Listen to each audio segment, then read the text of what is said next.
Hey YouTube, this is Flying R ASMR back again. Another day, another thing we can look at. This is a book of pictures and information of baseball stadiums all across the US and one in Canada.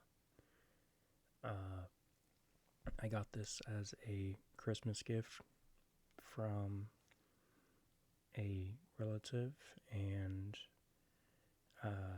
as a baseball fan, the only way I can really travel is to work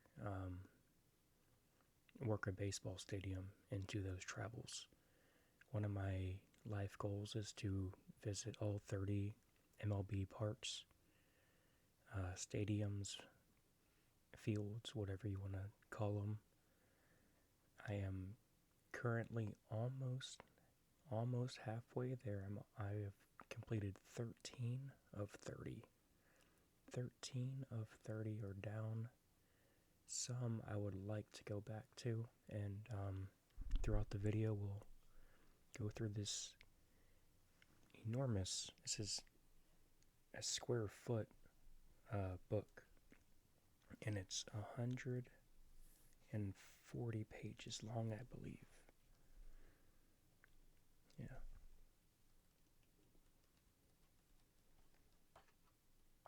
So we will go through all of this, and if you had seen the last video, I had shown pictures at the end of some Ferrari cars, and the intention is to hopefully include some pictures I took of the stadiums I have been to in line with the book in front of me, if I can get them placed in. That's the goal. If not, if I can't do that, I will for sure record an overview of said pictures, and just real quick I can show you guys some. So this book goes by divisions. I'm sorry, it goes by the American League alphabetical first, and then it goes to the National League alphabetical order. I'm not trying to explain that any better. I think they should have personally, I think they could have done it by divisions or whatever, but I'm okay with this too. So one of the reasons I like going to different stadiums, and this also includes minor league stadiums, college stadiums, whatever you want to consider. I always like to view it because the stadium should incorporate the city that it's playing for. A lot of stadiums, I think, do a great job of that. Some have just gotten up there in age, and some need to be torn down. There's a lot of politics that are involved in sports now, and it's kind of a shame that I understand that it's a business, but teams like what the Oakland A's have been having to deal with, and now the Tampa Bay Rays, they were, just as an example, two teams that were generally regarded as the worst two stadiums in baseball, and they couldn't work out. Oakland, for example, couldn't work out an agreement with the team as far as the stadium is concerned, and now they are relocated, and essentially they will be the roaming athletics for what seems like at least 2 full seasons before moving to Las Vegas full time, if that happens. And the Rays lost their stadium. They had already planned to build a new stadium in Tampa Bay. If I remember right, it was the same area as the old stadium. I could be wrong, but I know it was still in Tampa Bay. They were going to stay there, and they had plans to build a new stadium, and they got wiped out. Their roof got wiped out by the hurricane last year.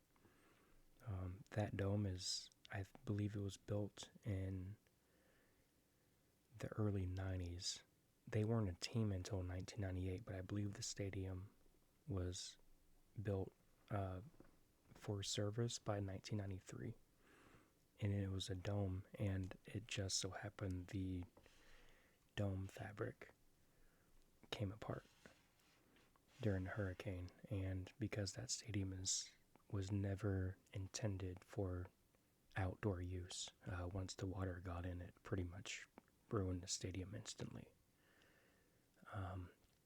They will be playing their games still very close to home, just in the spring training field of the New York Yankees.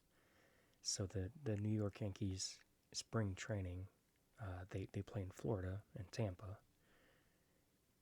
They will be giving access to their stadium to the Tampa Bay Rays for the full season, which is first very nice of them, but second, it's just bizarre.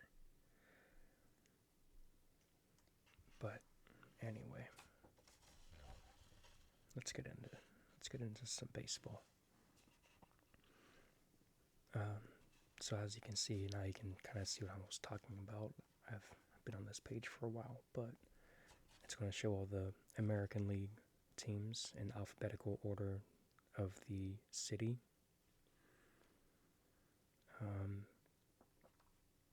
And then it's going to go to the National League and do the same thing. So it just so happens, coincidentally, the pictures I had shown you, just because of on this trip, it was the first stadium I had gone to, which was in Baltimore, and that's the Baltimore Orioles Park at Camden Yards. This is a stadium, I believe 1993 is when it opened. 1992, let's see. But this is a stadium, it's completed in 1992. So this is a stadium that is generally considered to be one of the better stadiums in baseball, one of the better parks, or one of the better yards even, I should say. If people were to rank the Baltimore Orioles park, it typically ranks in at least the top 5 of most baseball fans. And there's multiple reasons behind this. As we can see, I'm going to try and make sure the glare isn't too bad.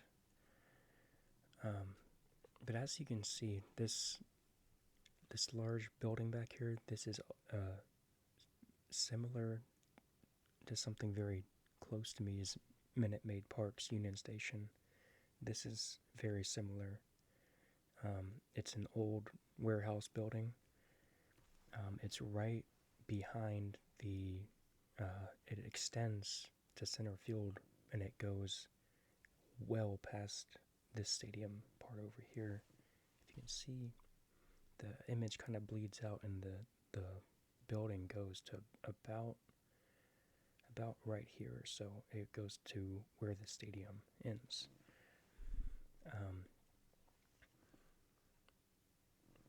And it just gives a nice background, a nice backdrop of the city.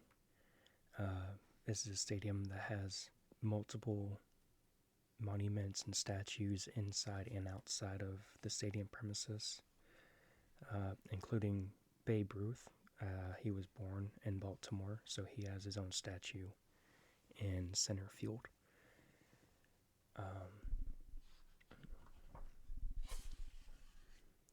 This is actually, it's like a very similar photo from this. It's actually pretty close to the same spot.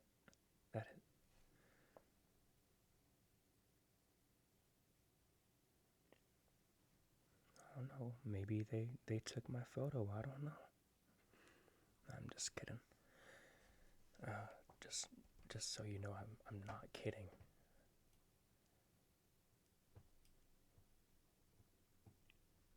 I mean, that is, I can tell it's not the same photo because of all this, the bridge background.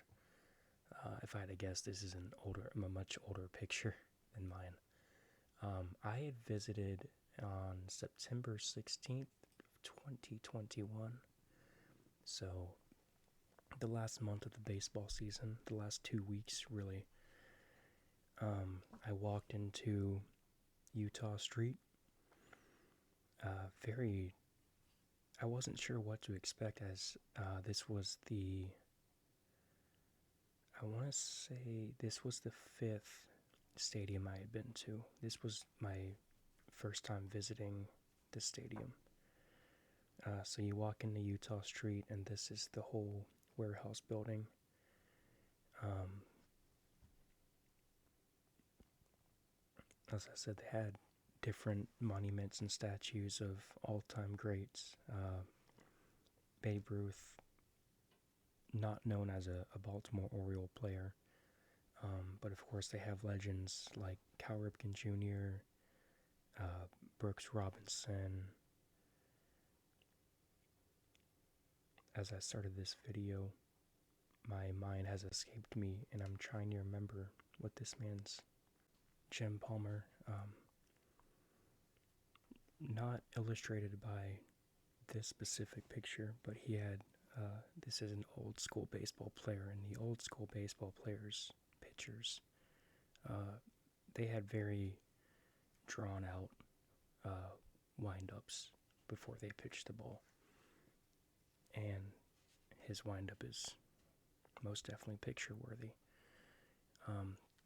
But as I was saying, as you walk into Utah Street, you just notice how everything kind of just, it seems like it belongs there. And more recently, the Orioles, the team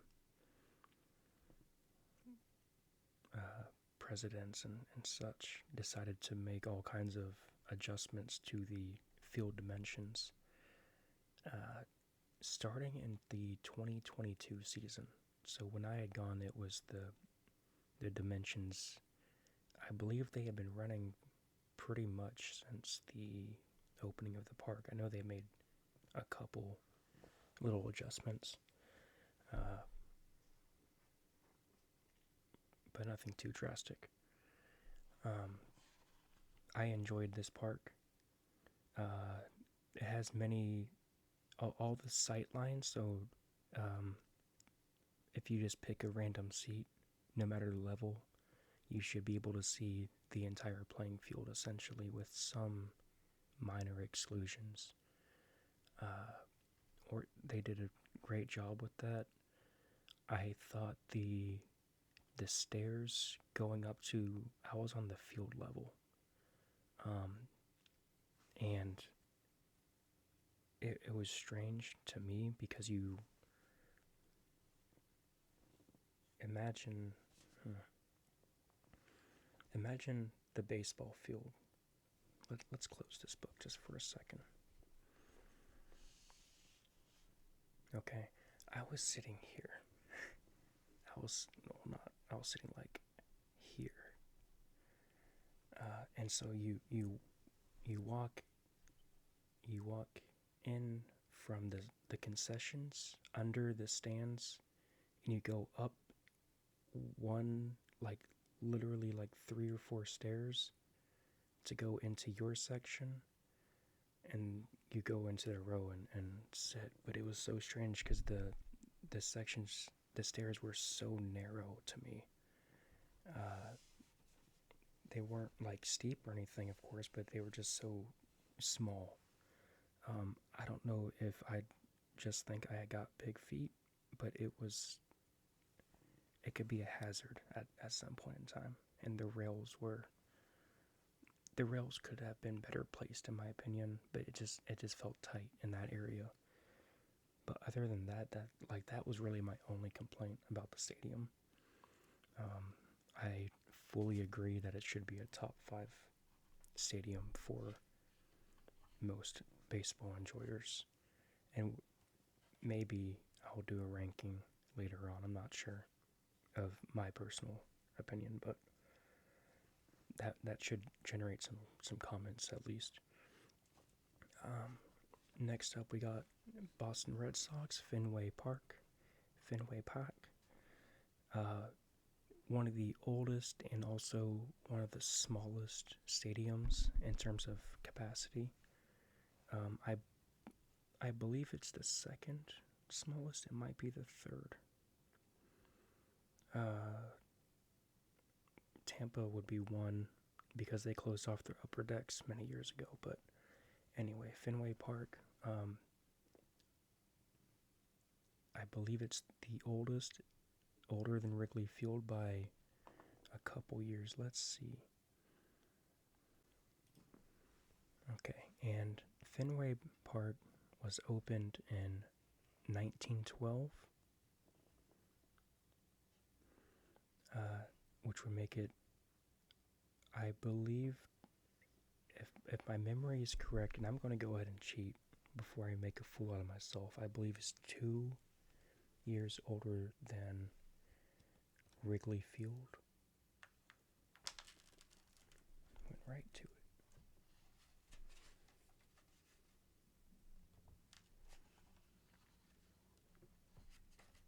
I believe Wrigley was like 1914, 1916. Okay.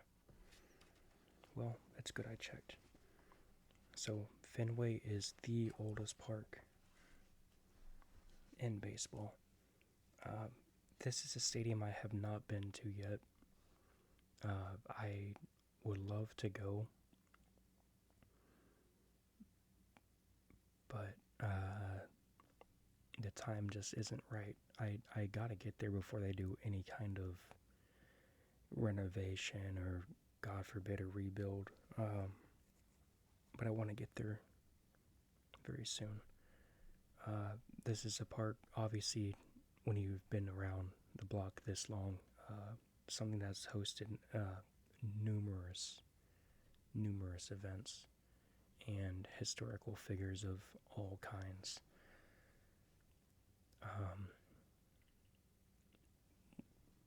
Probably the best home team player,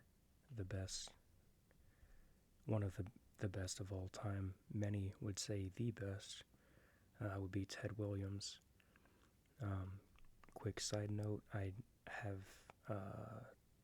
there is a makeshift park in San Diego where Ted Williams grew up, and he played baseball in the park that is marked, and they have the original home plate location.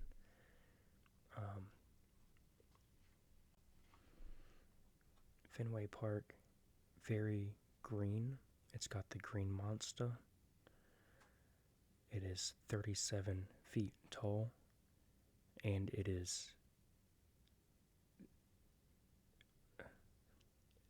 it's not fully agreed upon. There's conspiracies that the green monster is only 200, at its closest point, is roughly 285 feet from home plate. I cannot confirm or deny these rumors as I have not been, but that's why the wall is 37 feet high, because there's homes on the other side of that wall, and they were getting hailstormed every single day for years. So they built the wall, and then later on they added a bunch of advertisements and stands and all that good stuff. And those tickets are very expensive, and I'm sure it's worth it. And the green monster. Ooh, that's crunchy paper.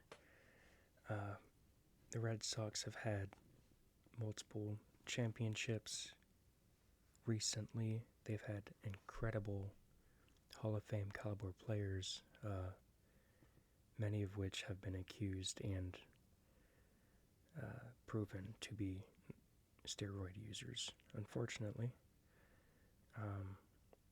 some of these players broke the curse of the Bambino in 2004 when the Red Sox won a World Series for the first time since they traded Babe Ruth to the New York Yankees, which was at the time the longest, no, that's not true, the second longest drought in baseball, because their last title was in 1918 and the Cubs was 1908, 1907.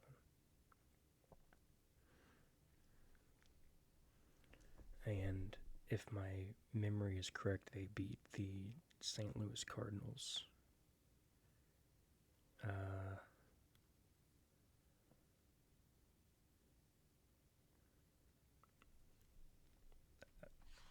Anyway.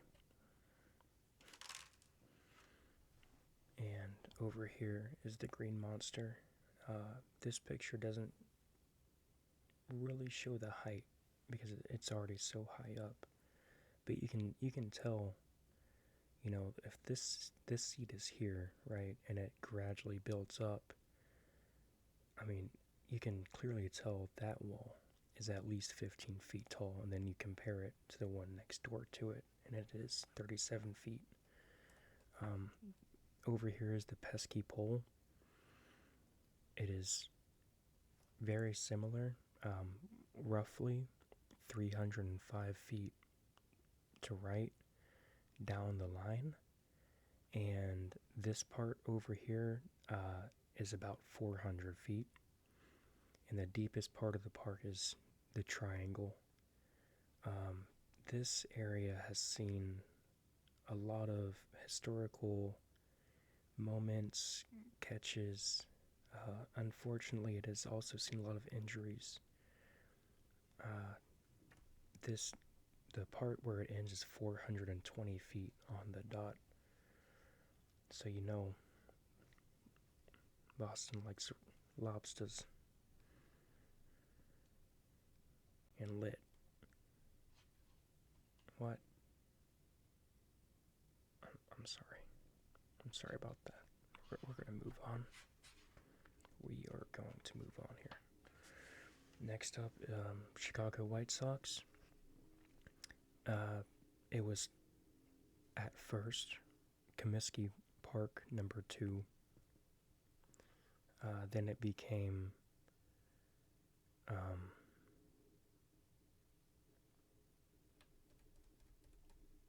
it became something, and then it became Guaranteed Rate Field.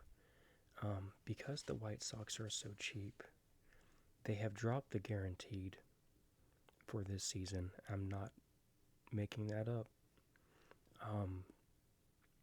I guess the company nothing is guaranteed anymore. I don't know if there were maintenance costs. I don't know. This stadium is often regarded as one of the worst in baseball, in my honest opinion, after visiting, was no, not really. My initial impression was, first of all, Chicago.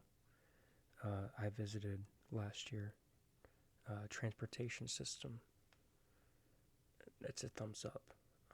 Very easy to get through there. I did not use a car for anything for 4 days. Got here, walked across the bridge, walked up to the stadium, which was really, honestly, my only gripe. It's kind of built like a football stadium to me. The field level seems to be more ground level, and because of that, your first field level seats, it's typically going to be here when you walk in, but for Guaranteed Rate Field, the first level is really up here. I thought that was a little strange. maybe I missed an entrance and I had to walk up a ramp, but I walked around the stadium and didn't see anything out of the ordinary. Over here is a monument of when the White Sox beat the Astros in the 2005 World Series. I gotta say, this is a top tier monument to me, and I don't know if it'll pick up, but there's ghost faces etched into the stone, and you can see the monument extends outwards. So there's a player here extending his glove up, and then the glove comes out of the stadium, out of the top of the statue. Sorry. There's also one over here of them holding up the title. Frank Thomas right here. I'm far away, but this looks like Paul Konerko, maybe. Let me see real quick.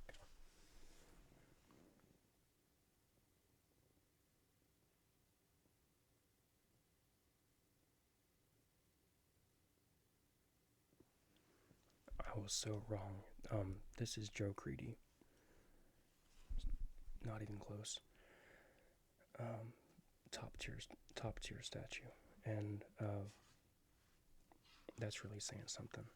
The stadium is not that old. It was opened in 1991, which was just 1 year before the Baltimore Orioles Park opened, and it's quite the contrast to that park. One of my personal favorite features of the stadium, it's an old school throwback of the exploding scoreboard. And if you want to know more about the White Sox history in particular, there's two options. The first one, which I do recommend, is a documentary. I believe it's on Netflix. It's called The Saint of Second Chances, and that explains, it dives into the previous owners of the Chicago White Sox, and their last name is Veeck, like wreck. I always want to say Veek. Phenomenal documentary, in my opinion. It kind of shows you the whole aspect of baseball and the family life that's involved.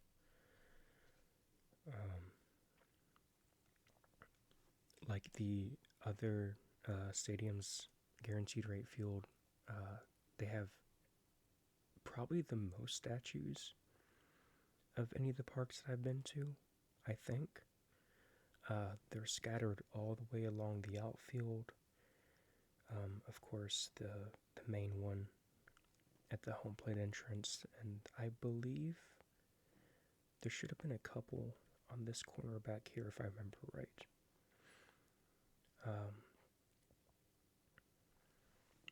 Like I said, I had a solid experience here.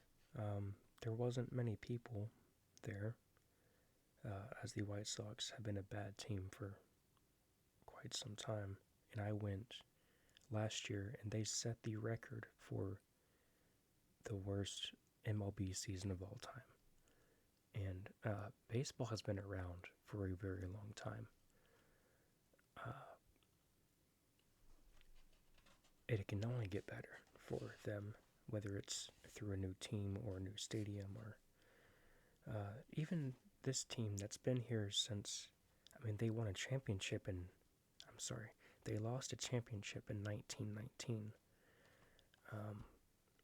And they are threatening to move out of the city, which is a bold move, but we will see how it plays out. For this game, I had sat pretty much here, just on the opposite side. So I was like pretty much lined up with the first and third base, but just a little bit higher up. that was the club section. It was very similar to how Minute Maid Park is laid out. Overall, the park was, which I thought was kind of bizarre.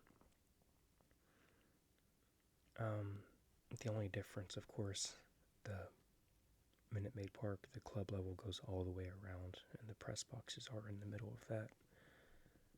But they do wrap all the way around, and you can walk all the way around through the inside part of the seating area. Good sight lines.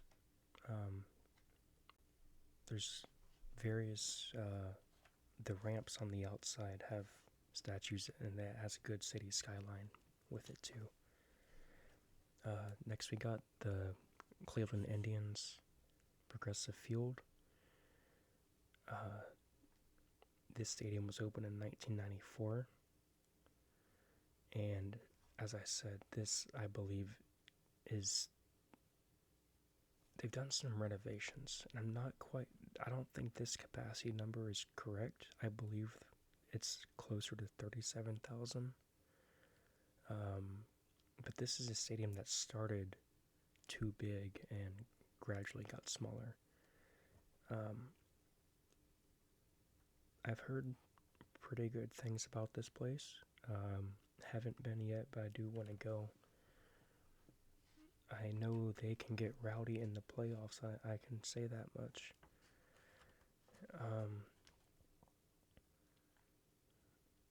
I believe, I haven't looked into like the architectural aspect of it, but I believe the stadium kind of blends in to the natural, regular Cleveland buildings around it. I'm very sorry for my words right now. Unfortunately, the Guardians currently hold the record for the longest championship drought in all of sports. They are currently at, I believe it's 74 years. 70. I want to say they won in 1943. Let's see. I don't know if it'll say in here about their previous history.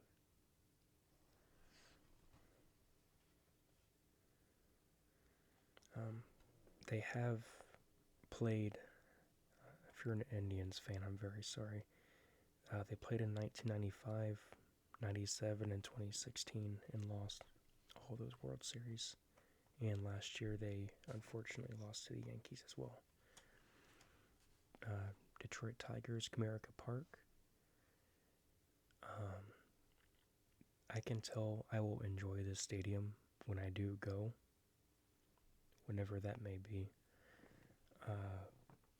Incredible background view. This stadium was opened in the 2000 season, and it states the current capacity is 41,000. The previous stadium to this, Tiger Stadium, was in use for many decades. It had been around for at least 70 years. So it had been around to watch all kinds of Detroit history. And that stadium came down shortly after this one was built.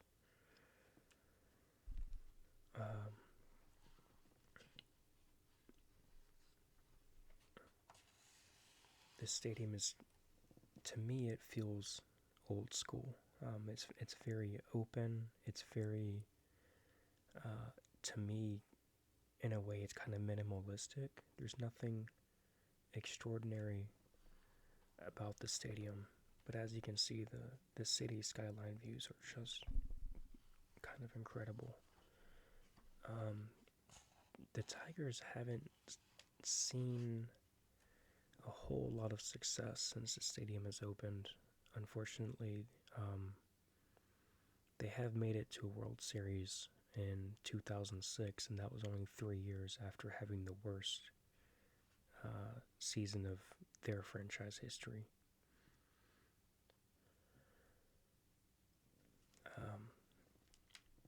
They have a 15-foot tall statue of a lion.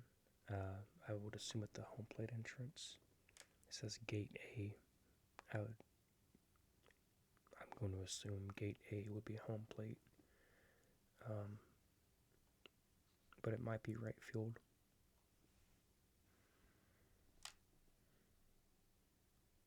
It's like playing I Spy. No, I think those are just second level concessions. So I'm still going to guess home plate.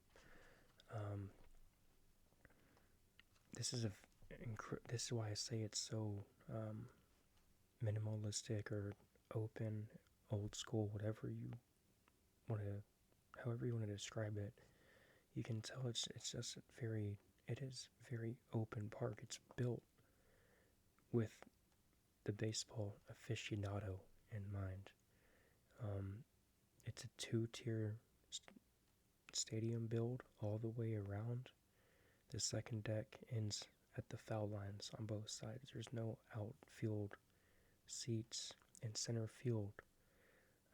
There's one scoreboard on the left and pretty much nothing on the right, which provides these incredible views.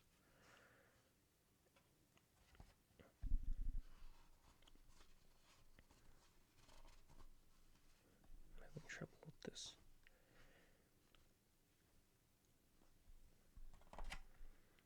Next, we have my home park, which is Minute Maid Park.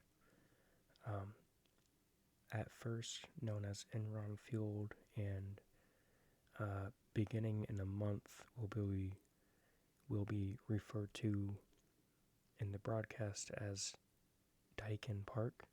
Or I think it's Dakin Park, actually. Dakin Park. It was Minute Maid Park from 2001 to the end of the 2024 season. The stadium opened in 2000.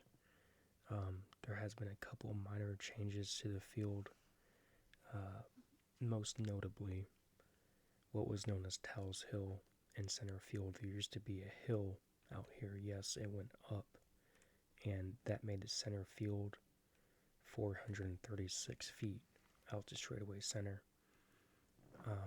Similar to the Boston Red Sox in Fenway Park, Minute Maid features a very short but tall left field wall with many more seats. If you're wondering why this is so straight up here and there's nothing really behind it, you see trees, it's like, why didn't they build anything? Well, that's because there's a train right here. It's not visible in this picture.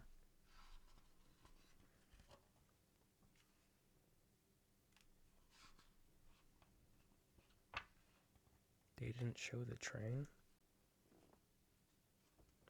Wow. There's a train right here with enormous fruits that it hauls. And this right here is Union Station, which is, this was the main Houston Railroad transportation hub. If you got in or out of Houston, this was probably where you did it. And that went for freight and commercial services. It went for passengers.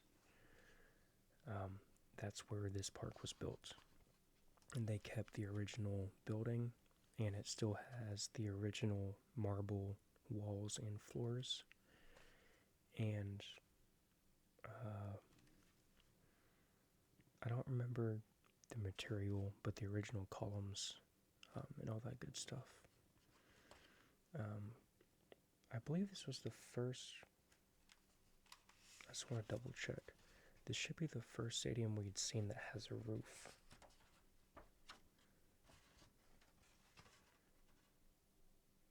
Yes, I just wanted to double check, make sure I didn't miss one somehow. But yes, this roof opens and closes.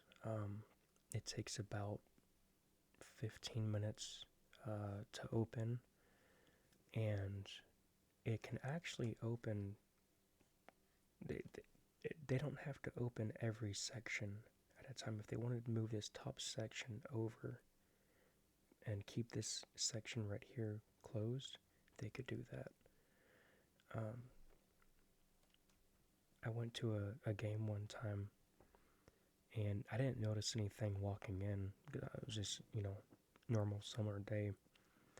I walked in, and they had just the top part over the field, and everything else was open. So it was like a bridge over the top of the field, and it looked weird. We got a lot of balls at the home plate entrance. Parking is not good, but when the stadium is able to be open, it is to me an incredible view. If you can get there on a early April day, that's about your only chance of seeing the roof open, it seems like, which is very unfortunate. I think this place, to watch a game, I think this place is easily a top 5. If you're on the first base side, looking out into the city with an open roof. As far as the stadium goes, I think overall it's good. The biggest problem it has, the field level concession hallways are so narrow, and this stadium holds at capacity with standing room is about 43,000. A normal sellout game would be 41,000. And getting out of there is, even during the game, with the lines and everything, there's nowhere to walk. The upper decks aren't as bad, they're not as congested, but they still feed into the field level before you can exit the stadium, unfortunately. So you don't gain anything. And the AC doesn't work. It's very hot in the summer. Next, we have Kauffman Stadium, home of the Kansas City Royals. This is also one of the kind of older stadiums in baseball to open in 1973. We should put it at 5th oldest, I believe. If I'm not skipping any stadiums, I believe it's 5th oldest currently. Also one of the smaller stadiums at roughly 37,000 in seating capacity. I like this. I have not been to this stadium, but I think I would enjoy it.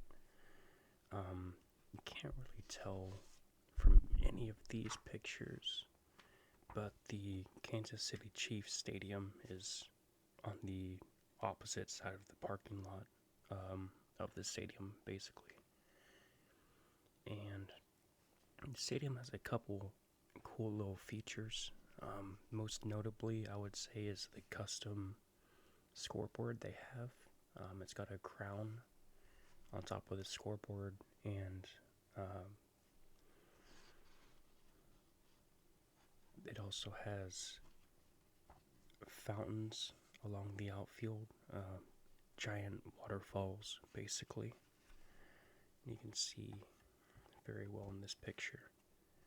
The fountains, they shoot up water after a home run, I believe, and the fountains are, the water fountain anyway, the part that just spills over, is going almost 24/7, I believe. I've not I cannot fact check that at the current time.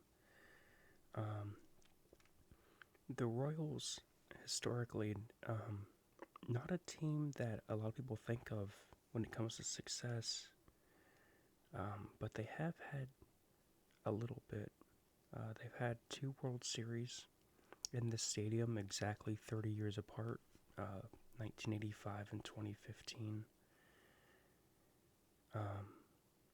It's when they won the championship. 2015, they beat the Mets. 1985, of course, that was when they had George Brett, among many other legends.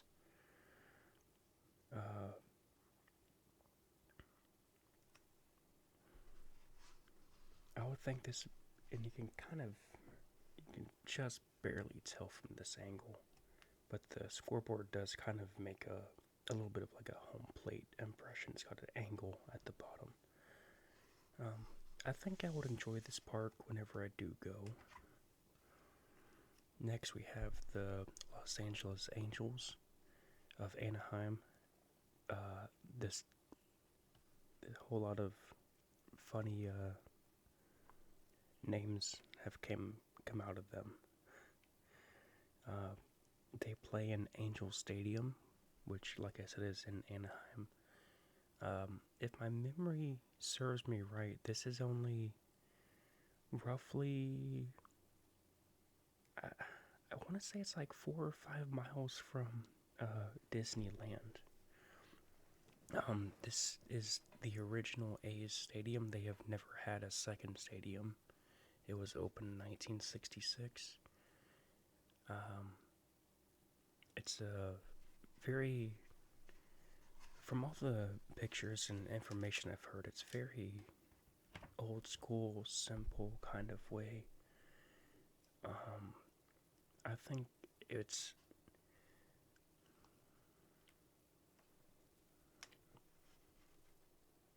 why is this picture in here?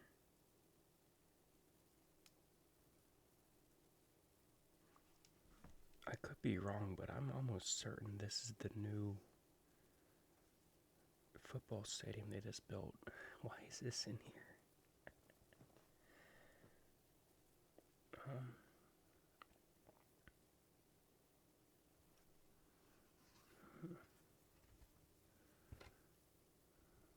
I don't know.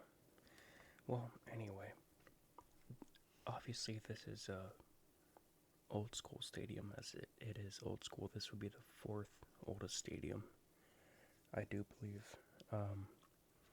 Couple notable features. They have multiple very large hats at the home plate entrance. The Angels, I believe, are a cursed team. They had a very big chance to win something in the last 12 years and just never did anything.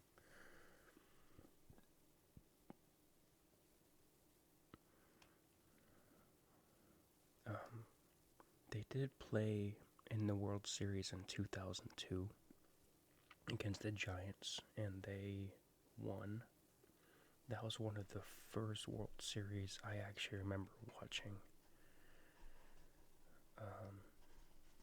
And they went to a Game 7. I remember that part too. They have an enormous A statue, and this is obviously their logo sake. Just a big A with a halo on top. And this used to be in the outfield just past the wall, but it was moved at some point in time, and it's more of it's like in the parking lot now, pretty much. That's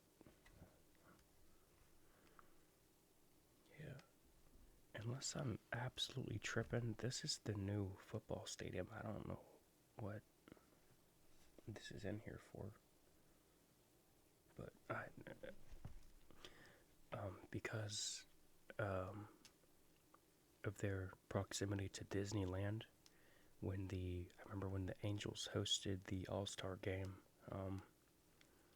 I don't know what year this was. I want to say it was around like 02, 03 maybe. I know the Astros hosted the All-Star game in 04. I don't know. But they gifted a Mickey Mouse statue to every team in baseball. So every stadium, if it's on display, has an original Mickey Mouse statue that's dressed up as the team it's representing, which I thought was a cool little touch. I'm not a big, enormous Disney fan, but I thought that was kind of cool. And next on the list we have the Minnesota Twins, who play in Minneapolis at Target Field. This stadium has a bit of a funny story behind it. The Twins used to play at a place called the Hubert H. Humphrey Metrodome. They shared the field with the Minnesota Vikings football team, and one winter there was a big snow accumulation on the roof, and like I was talking about at the beginning of the video about Tropicana Field, the roof kind of just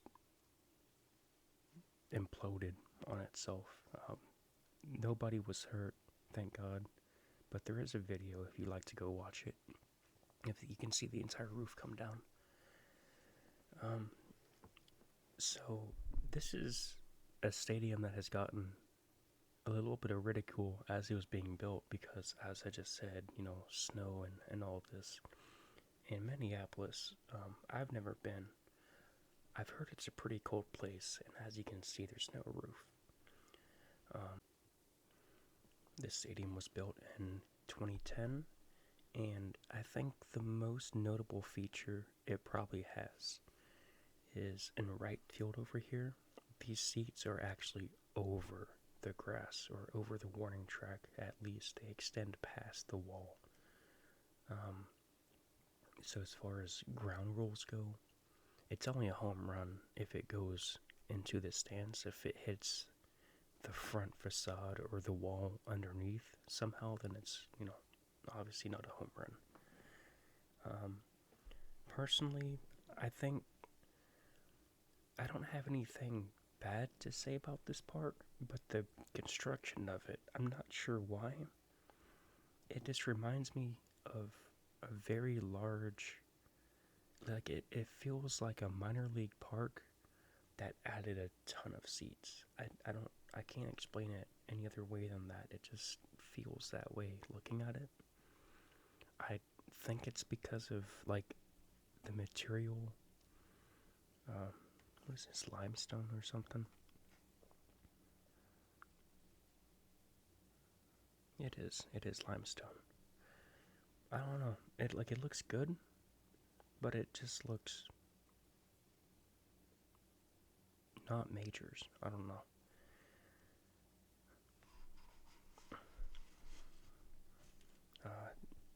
I believe there's something about the Mall of America. I think it's the stadium before the Hubert H. Humphrey, where they played those games. That home plate is now at a wall at the Mall of America, or something like that.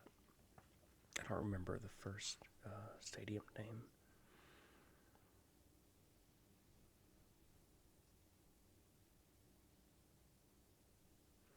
But from the outside, you can tell, it's a nice looking stadium. It's very accessible. They have multiple pedestrian bridges go across the highway and also some of the downtown streets. Looks like we would have a statue of one of this would have to be Harmon Killebrew, because he had dingers.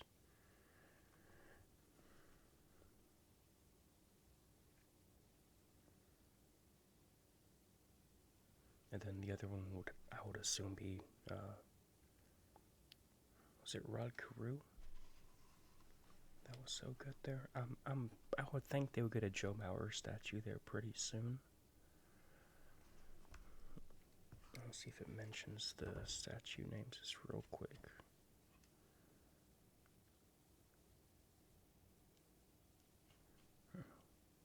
Tony Oliva. It's probably Tony Oliva instead.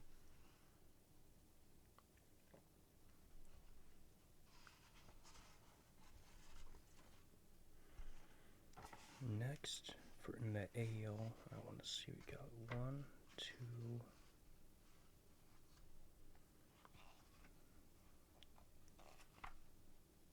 4, 3. Looks like we have 3 more AL teams to go. So, Yankee Stadium, this is a stadium that I have been to. This is the new Yankee Stadium. I did not get to go to the first Yankee Stadium, unfortunately. The new Yankee Stadium was opened in 2009. I remember headlines, it cost like $1.4 billion to construct, which was a record at the time. I'm not even sure if AT&T Stadium in Dallas, Jerry Jones Stadium, I'm not sure if that one even cost that much to build, but it was close. I'm not sure.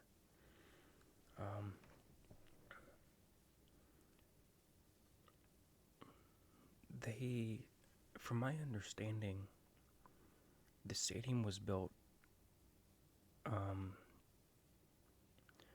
It's not even like a replica or like close to how the old Yankee Stadium was built, to my understanding. Really, the only thing that seemed to be similar were the field dimensions and the top ribbon of the stadium that had the, you know what I'm talking about? The little like half, I don't know what they're called, the little half arches.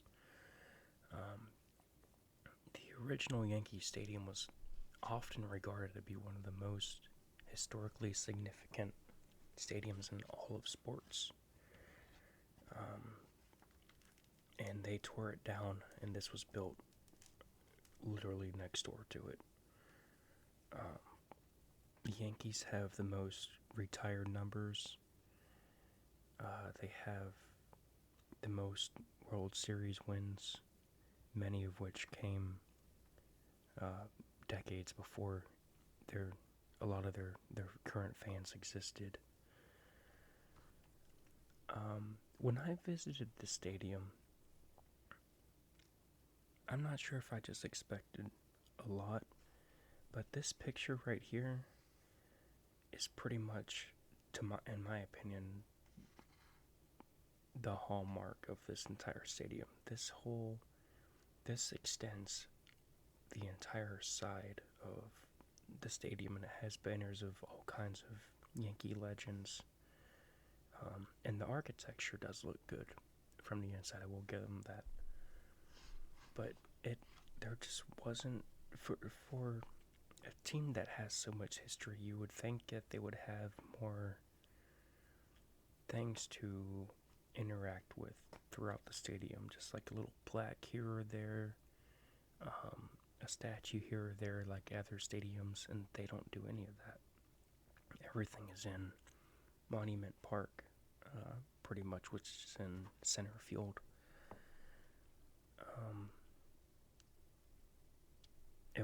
It was easy to get to from the subway. I did walk a little bit because of where I got off, but that was on purpose because I wanted to walk around the stadium.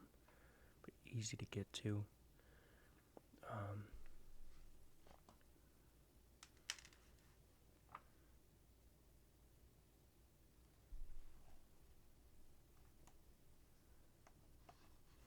It says here the original Yankee Stadium only sat on 8 acres, and the new Yankee Stadium sits on 24.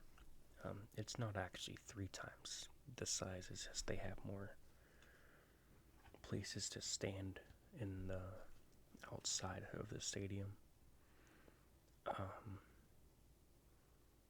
I entered at gate 4.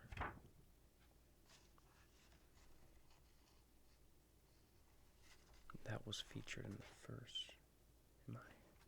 Am I tripping again? Did I skip the picture? Oh, it's right there. I'm sorry. That's also where I came in to the stadium, but I walked around the whole outside and inside.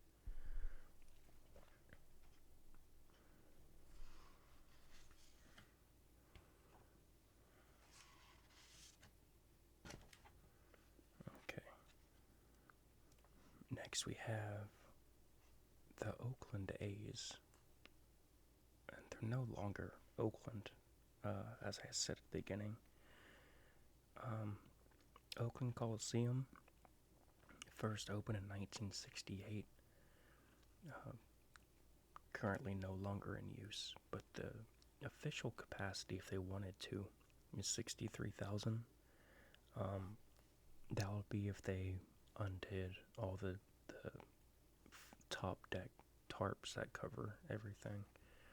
The A's averaged about 6,000 to 8,000 fans a game for basically 2 years. I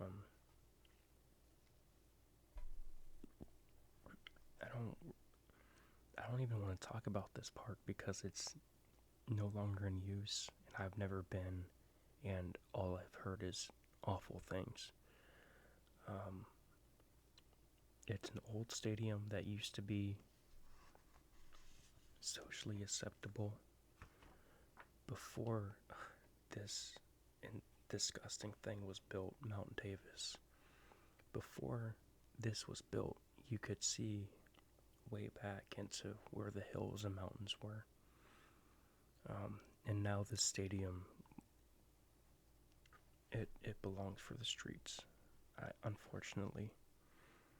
The stadium has seen a lot of history. If you've heard of the movie Moneyball, that was about the Oakland A's and therefore about the stadium, technically.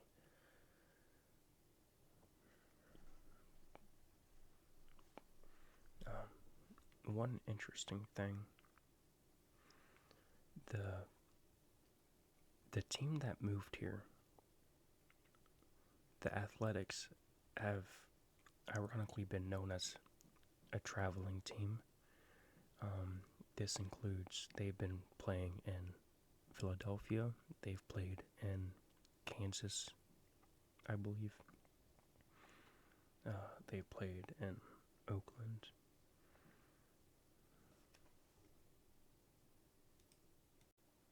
And now they will be playing in Sacramento and eventually Las Vegas. Supposedly. We don't know if it'll be true or not. But this will already be their fourth, well, technically fifth. Once they get into Las Vegas, it'll be their fifth stadium. The A's they used to be a team that saw a lot of success. Mostly in the 70s. They won 3 or 4 championships.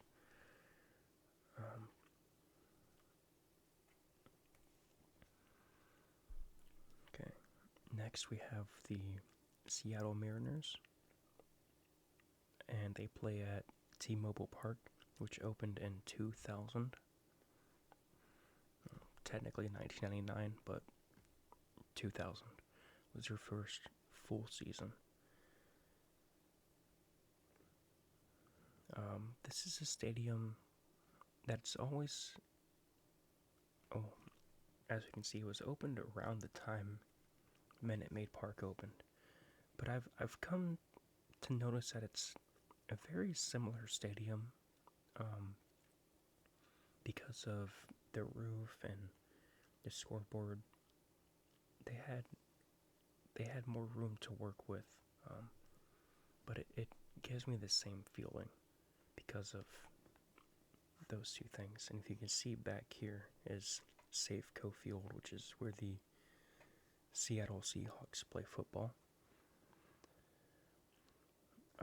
So this is a fully retractable roof stadium, as it does rain in Seattle a lot, and baseball and rain, for safety purposes, just don't go well together. It is an open back stadium though, so you can see back here. There's no glass back here. If this wasn't here, there would be stands, but behind that would be open. Kind of a unique design, and this is one of the bigger stadiums in baseball. It has an official capacity of 47,000.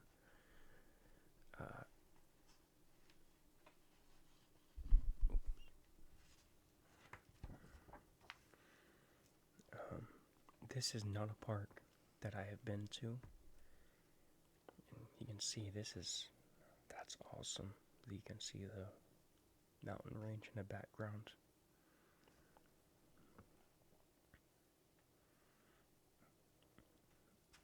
Anyway, I have not been to this stadium. I've always heard pretty solid things about it overall. It looks nice. Apart from, you can tell this entire backside is open all the way through here. That's the right field wall, I believe. Right field, and then center field over here. It looks like a nice little park. I don't know too much about it apart from they hosted the All-Star game and around the same time the Angels did, I think. It was in the early 2000s. Or maybe closer to 2007, maybe. I don't know.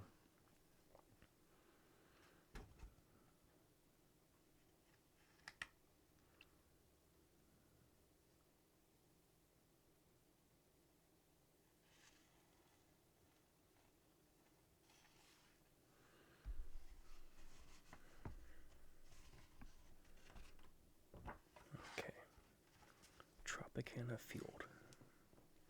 This is a stadium that I've been to. It was quite a while ago. It was about in 2010, 2011.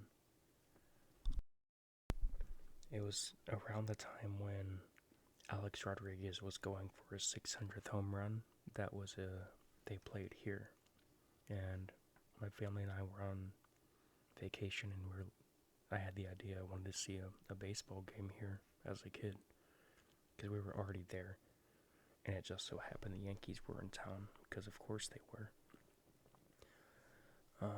So this stadium, as I talked about at the beginning, is no longer in use as of the end of the season, last season. This whole roof part, it just has a skeleton structure. There's nothing blocking rain or birds or whatever it may be. So the stadium was opened in 1998, as I said, but it was built, I believe it was ready for use pretty much. Like the outside construction of it was ready for use in the early 90s.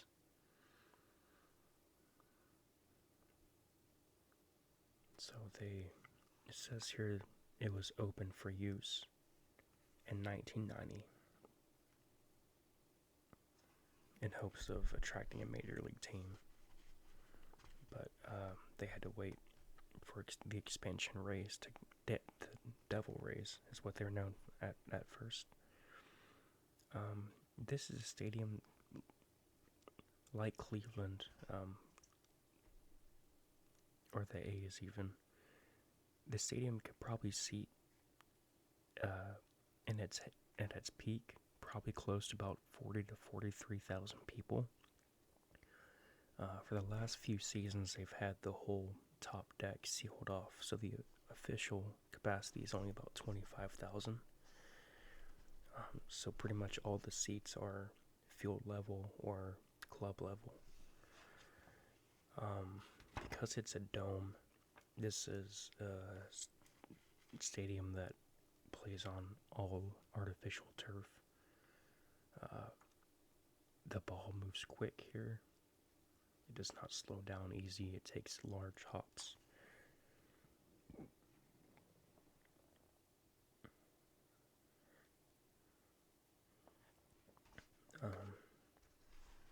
There's nothing really significant about this stadium, unfortunately. My experience when I went, I felt like many others have felt. There's not any part of me that ever wanted to go back. There's nothing inherently wrong about the stadium, apart from the fact that nothing was that great. And the floor is not even flat. The floor is, you're walking and it's not flat, which was bizarre. And the second to last AL team that we have is the Texas Rangers. And they play at the newly built Globe Life Field in Dallas, Texas. Arlington, Texas. They used to play at Globe Life Park, which was built pretty much next door to this stadium, except it didn't have a roof. And because of that, nobody really wanted to play there. And as you can see, the second paragraph of this tells you it was hot as hell. It was like when the Astros played at, when they were the Colt 45s and they played at, I believe it was called Busch Stadium, which was where it was close to where the Astrodome was before they moved to Minute Maid Park. It's the best way I can explain it. But it was an open field, extremely hot. Some days, if you factor in heat index, the players were pretty much getting used to conditions where the field level was 110 degrees in the sun on top of that. So not really fun. There's a video of a lightning strike during a game, and although it was a while ago, that's a video that lives in my head rent-free, because all the players just scatter. They don't wait for the umps to call for the tarp to be rolled out or anything like that. All the players are gone. It was also the old stadium, not this one, but it was where Jose Bautista got knocked out. Anyway, back to Globe Life Field. I have visited this stadium. I visited in 2021, which was only the second year after it was open. And actually, the first year it was open to the public because of COVID and the 2020 season. They played the World Series here in 2020 between the Dodgers and Tampa Bay Rays. They decided that because of how they handled the fan situation of everything involving that a neutral site would be best, and they played here because it was just opened. I enjoyed this park. It has everything a stadium should have, and pretty much nothing it shouldn't. This park has a lot of unique features. Firstly, it has a fully retractable stadium, as many parks are going to now. Fully retractable roof. And it's partially translucent, so it lets in daylight, even though it is shut. There's a lot of large windows out here, more similar to the Marlins Stadium, more so than Minute Maid, with these large panels. And I thought the most interesting thing to me was ground level is actually the second deck. So you actually walk in to this level and you can go up a level, and the stadium actually has 7 separate levels. 7, like, field level, club, upper, mega upper. Anyway, they have 7 levels of seats. So the field level is 1 and 2, all the way through. And then the upper deck is 3 through 7.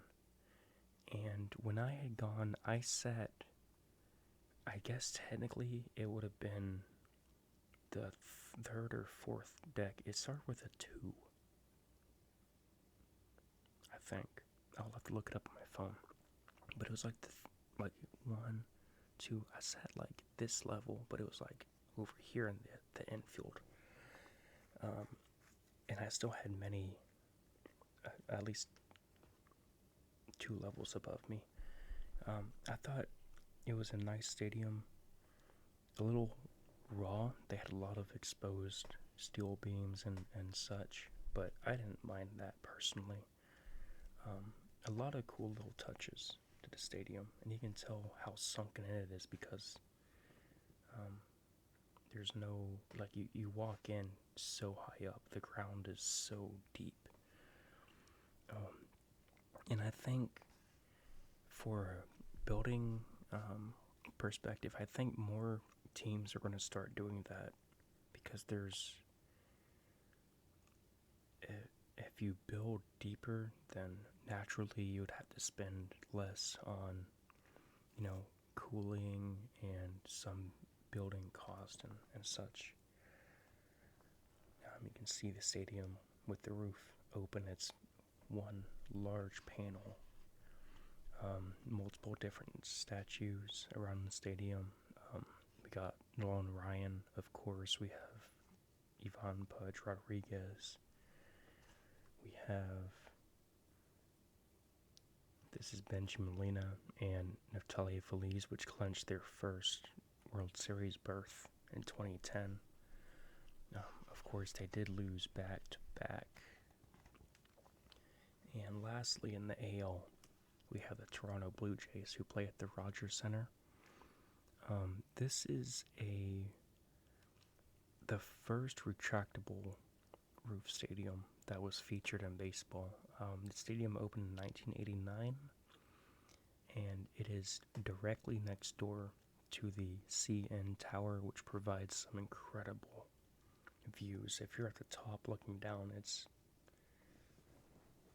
kind of awesome.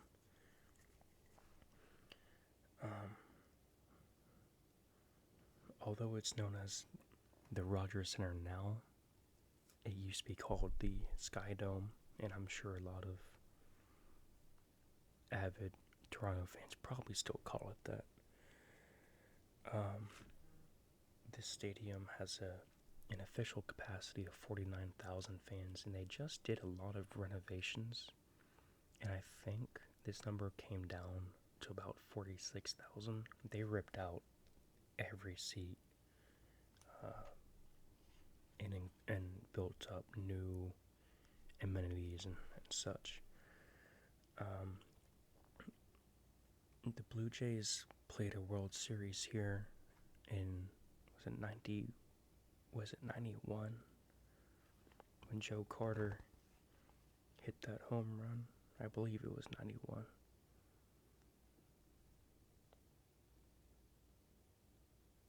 '93. Well, it doesn't explicitly say if it was 92 or 93. But it was 92 or 93 anyway.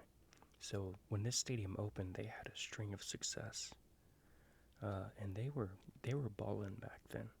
They were them and the Expos in '94.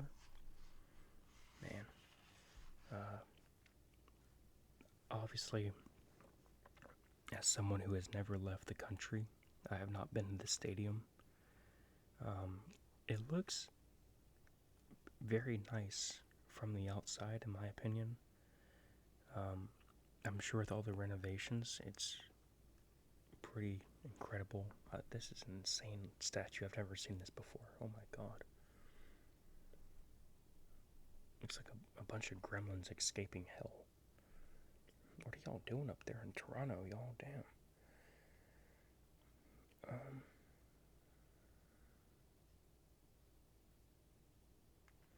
And this, because of how far north the stadium is, and because of how often the roof is closed, they do use artificial turf. I would think it would be hard to grow natural grass,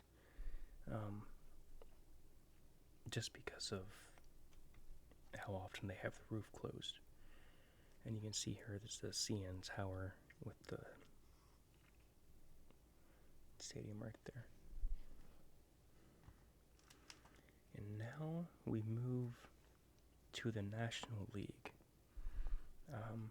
As a quick side note, yes, the American League and National League both feature 15 teams each. But a few years ago, in the beginning in the 2013 season, the Houston Astros used to play in the NL Central. They had 6 teams in that division, and the AL West had only 4. And the Astros changed ownership around that time, and one of the conditions of sale was that they had to move to the American League, which is some horse shit, but everything turned out okay after that. The first National League team we have, going in alphabetical order, is the Arizona Diamondbacks. This was an expansion team that came to fruition in 1998 with the Tampa Bay Devil Rays, and they currently hold the record for the fastest World Series championship after becoming an expansion team. And at this point, I don't think that record will ever be broken. There's talks that the MLB will add 2 more teams relatively soon, maybe in the next, by 2030, I would think. But even if they do, I don't think that they would have a competitive team within 3 years. So Chase Field in Arizona and Phoenix obviously is in a desert, so they have a roof, and it's a higher elevation city, so the dimensions are pretty large. 415 to center field, and the other, I believe the corner walls are about 335, 340. I'm not sure. It is a retractable roof stadium, opened in 1998 as it was brand new. They have a capacity of 48,000. Very large park. Although it's known as Chase Field now, it used to be called Bank One Ballpark when it first opened, and that's more of what I know it as, even though this was changed many years ago.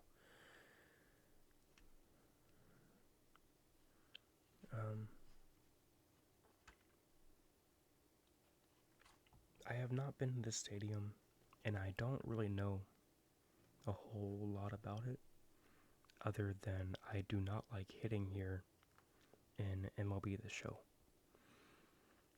They got a pool out here, and then that was one other thing I forgot to mention. At Tropicana Field, they had a pool in the outfield. They have a Chase Field has a pool you can swim in, but Tropicana Field had a pool that hosted uh, actual devil rays or manatees or stingrays, whatever you want to call them, whatever the scientific name is. They had those with a net over it so the baseballs could not attack the rays. And when the roof came down, they were all fine. They were A-okay.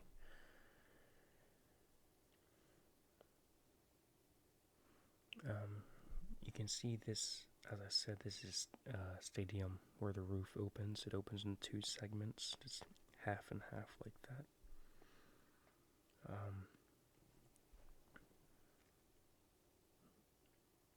Yeah. They used to have, this is a feature that has been exterminated out of baseball. This used to be a stadium that had a dirt trail from the pitching mound to home plate. And I believe the only other stadium like that was the Detroit Tigers. Do they still have that? I don't think they do. I know I forgot to mention that too. Okay, so they still do. They still have it.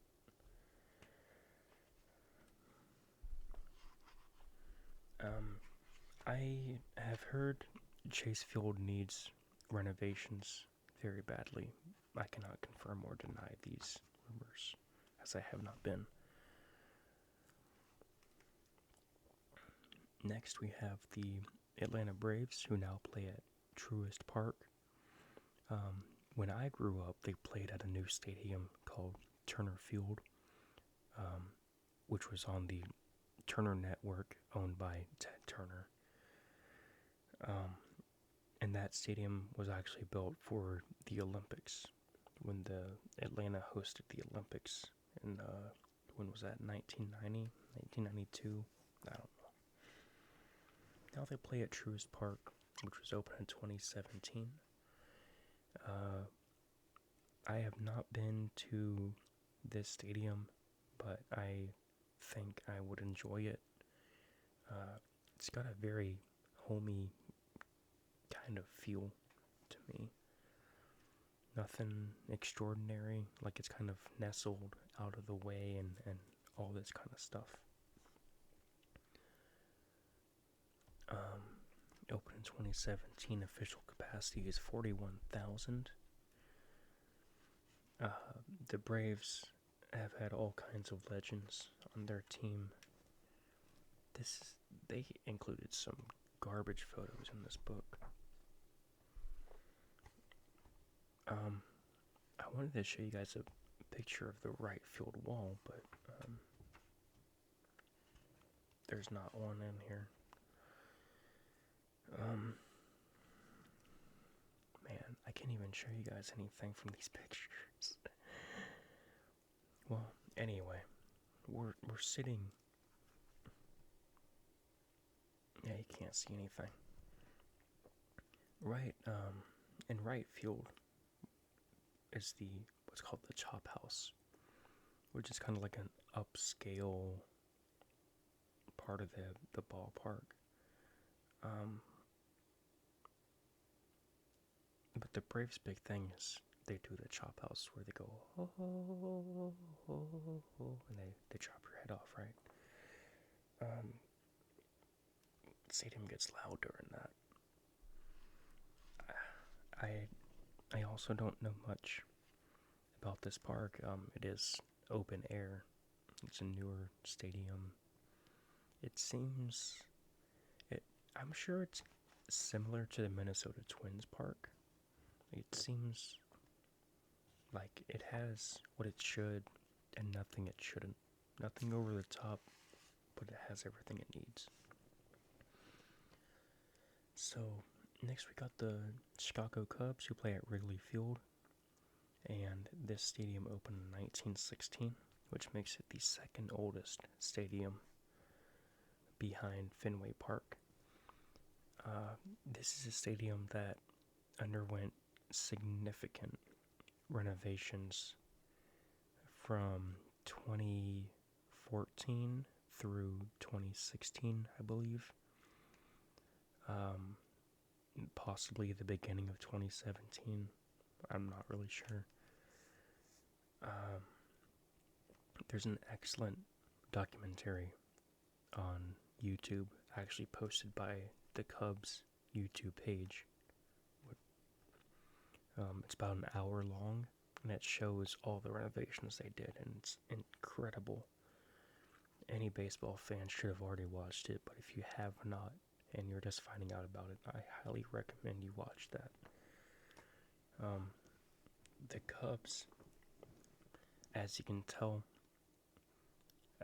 opening and maintaining a park for over 100 years, you are bound to have historic significance. I visited this park last year in 2024 and loved it. The staff was, I think, still waking up. I'm not really sure, but the stadium was incredible because of how this is an old picture. Yeah, this is a very old picture. Before I go into it, new renovations, let's see if they have a newer picture over here. No, they don't. Well, you'll see some later. So this is more or less the newer but pre-renovation stage. So you can see all the stands up here, the manual scoreboard, the central, it's a little bit off-center to the right, all these stands. Back here you can kind of see stands on these rooftops, and that's because there are people pay $5 for season tickets, pretty much, and they would sit up here on the roof and watch the games. The Cubs didn't like that, so they built enormous scoreboards and advertisements that block off their views. And then later on, they bought out the buildings, so they would have access to their own rooftops, essentially. Wrigley Field features a fully brick and ivy wall on the outfield. You do not want to run into this wall. You will not win. If you hit a baseball into these walls, you will not win anything except a double.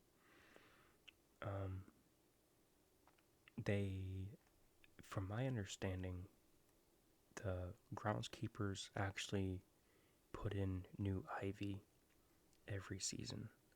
It's a meticulous maintenance process to begin with, and to make sure it lasts the whole season, I believe they put in new ivy every season.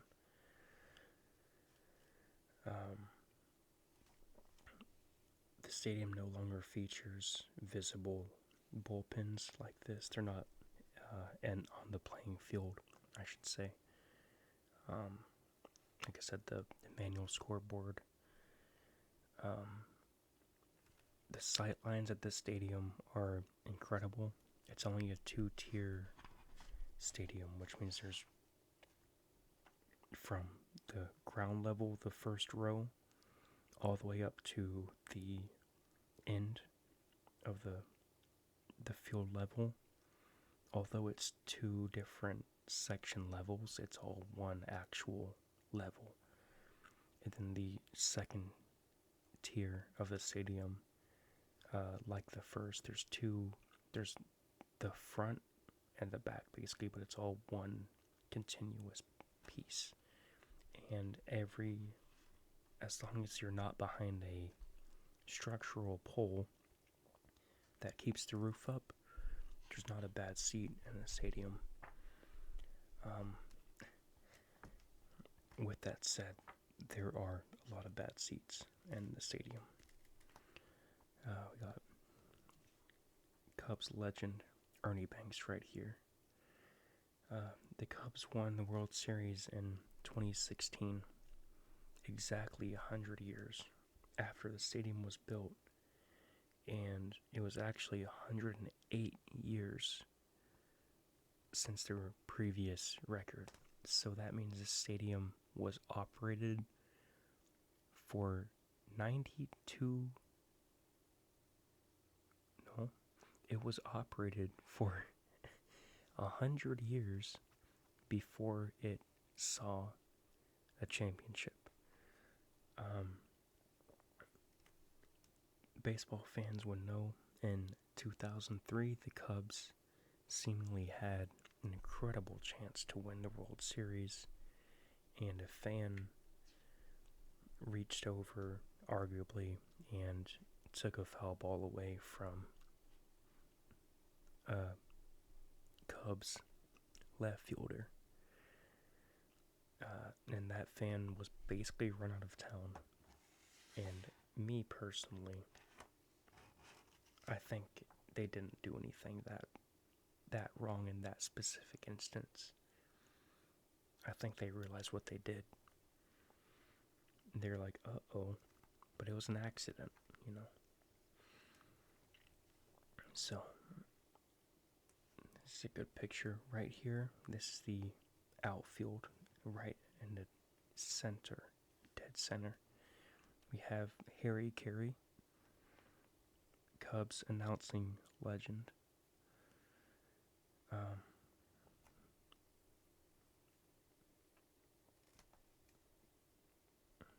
They have all the National League team flags up here along with the U.S. flag, and they have the pennants won along the outfield, and also some of the numbers that are retired by them. And let me move this over so I can get a better picture as well.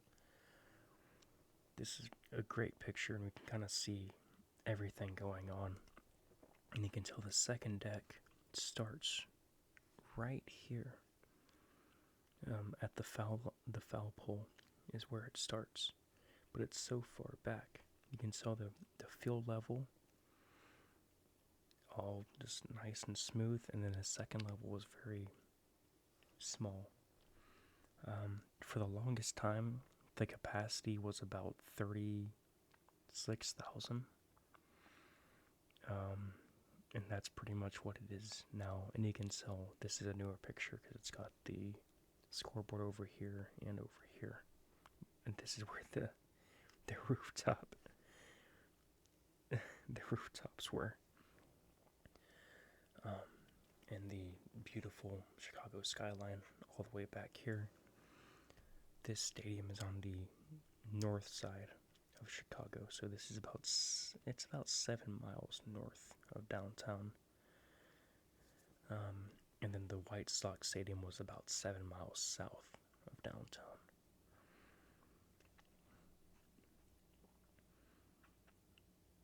And you can just barely see it peeking out, but over on this side of the stadium, this is part of the renovation. They built a whole lot of new stuff on